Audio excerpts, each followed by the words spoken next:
एक ऐसा अधिकारी जिसे तोड़ने की हर मुमकिन कोशिश की गई, जिस पर 7 गोलियां चली, जिसकी एक आंख की रोशनी चली गई, लेकिन उसका जज्बा नहीं डगमगाया। उत्तर प्रदेश कैडर के चर्चित आईएएस अधिकारी रिंकू सिंह राही ने मंगलवार को अपने पद से इस्तीफा देकर पूरी ब्यूरोक्रेसी में हड़कंप मचा दिया। आखिर क्या वजह थी कि करोड़ों युवाओं का सपना मानी जाने वाली आईएएस की कुर्सी को राही ने एक झटके में छोड़ दिया? इस्तीफे की असली वजह क्या? रिंकू सिंह राही ने अपने विस्तृत पत्र में गंभीर आरोप लगाए। उन्होंने लिखा कि लंबे समय से कोई गरिमापूर्ण काम नहीं दिया जा रहा था। उन्हें राजस्व परिषद में अटैच यानी संबद्ध कर दिया गया था, जहां उनके पास करने को कोई ठोस काम नहीं था। राही का कहना है कि उन्हें वेतन तो मिल रहा था, लेकिन वो जनता की सेवा करना चाहते थे, जिससे उन्हें वंचित रखा गया। इसे उन्होंने एक नैतिक निर्णय मानते हुए सेवा को अलविदा कह दिया। फर्श से अर्श तक का सफर।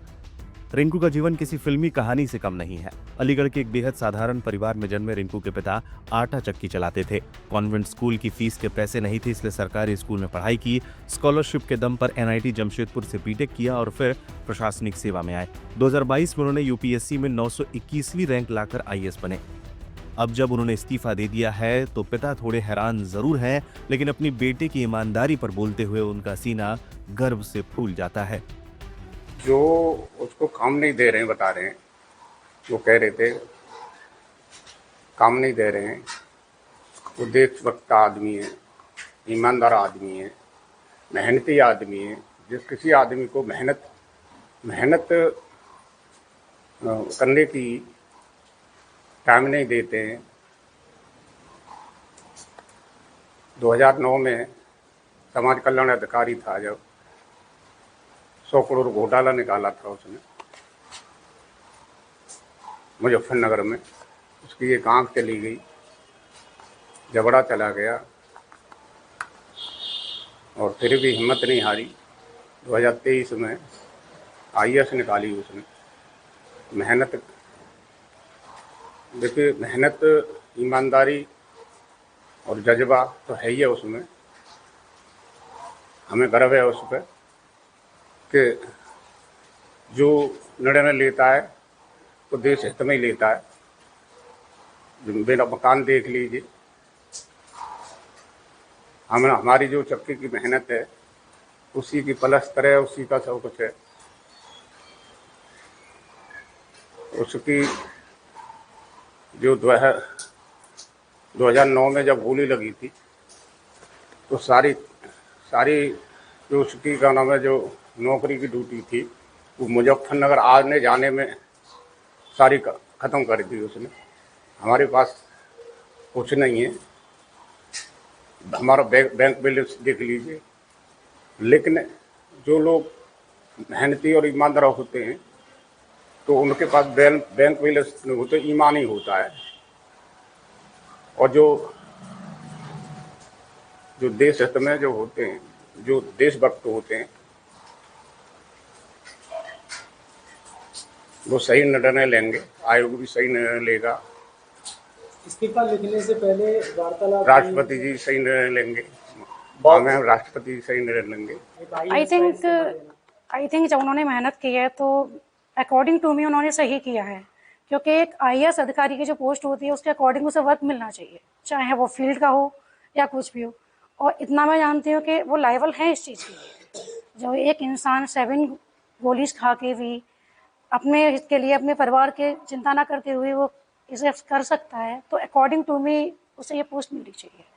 और इस टाइम जो माहौल है घर का, वो तो आप देख ही रहे हैं कि क्या है, क्योंकि एक फादर और मदर साथ में जो फैमिली सफ़र करती है अपने बच्चे के लिए, स्टडी में, हर चीज़ में, वो कैसे क्या मैनेज करती है, वो तो आप सभी जानते हैं। जब वो शाहजहाँपुर वाली घटना हुई, उसके बाद अटैच कर दिया गया लखनऊ में, उसके बाद घर पे अगर भी आना जाना हुआ हो कौन से बात, तो क्या कहते थे जी? घर पे वो आते थे, लेकिन ऐसे कोई डिस्कशन उन्होंने नहीं किया, क्योंकि अपनी चीज़ें उन्होंने ज़्यादातर अपने तक ही सीमित रखी हैं। फैमिली को उन्होंने इसलिए नहीं परेशान किया कि शायद सब परेशान होंगे, कुछ बताएंगे, तो बहुत सी चीज़ें उनकी ये भी, क्योंकि वो कभी भी किसी को परेशान नहीं करना चाहते हैं। He is very honest man. वैसे फील्ड को लेके क्या कहते थे?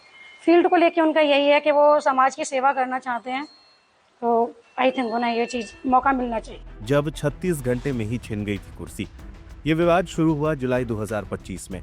शाहजहांपुर के पोवैया तहसील में एसडीएम के रूप में तैनाती के महज 36 घंटे के भीतर एक ऐसी घटना हुई जिसने सब बदल दिया। निरीक्षण के दौरान उन्होंने कुछ लोगों को खुले में पेशाब करते देखा और उन्हें उठक बैठक की सजा दे दी। जब वकीलों ने इसका विरोध किया और खराब शौचालय का मुद्दा उठाया तो राही ने खुद भी कान पकड़कर सबके सामने उठक बैठक की। ये वीडियो वायरल हुआ तो शासन ने इसे अनुशासनहीनता मानते हुए उन्हें पद से हटा दिया था।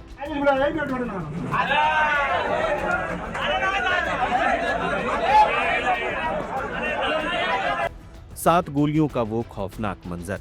रिंकू सिंह राही की कहानी सिर्फ विवादों की नहीं बल्कि अदम्य साहस की भी है। 2008 में जब वो पीसीएस अधिकारी के रूप में मुजफ्फरनगर में समाज कल्याण अधिकारी थे तब उन्होंने 83 करोड़ रुपए के छात्रवृत्ति घोटाले का पर्दाफाश किया था। नतीजा 2009 में उन पर जानलेवा हमला हुआ। उनके शरीर को 7 गोलियों से छलनी कर दिया गया था। यहाँ तक कि उनके चेहरे पर भी 2 गोलियां लगी थी। मौत को मात देकर वो जरूर लौटे, लेकिन एक आंख और सुनने की क्षमता पर हमेशा के लिए असर पड़ गया। सोशल मीडिया पर खासे चर्चा में रिंकू सिंह राही। जैसे ही इस्तीफे की खबर सामने आई, सोशल मीडिया पर अचानक से वो काफी चर्चा में आ गए हैं। कई लोग इसमें जाति एंगल भी खोज रहे हैं और आरोप लगा रहे हैं कि दलित होने की उन्हें सजा मिल रही है।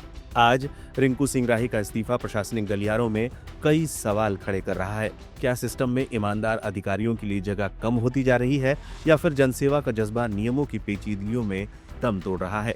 वजह जो भी हो, लेकिन यूपी की ब्यूरोक्रेसी ने एक ऐसा अधिकारी खो दिया है जिसने गोलियां खाई पर उसूलों से कभी समझौता नहीं किया।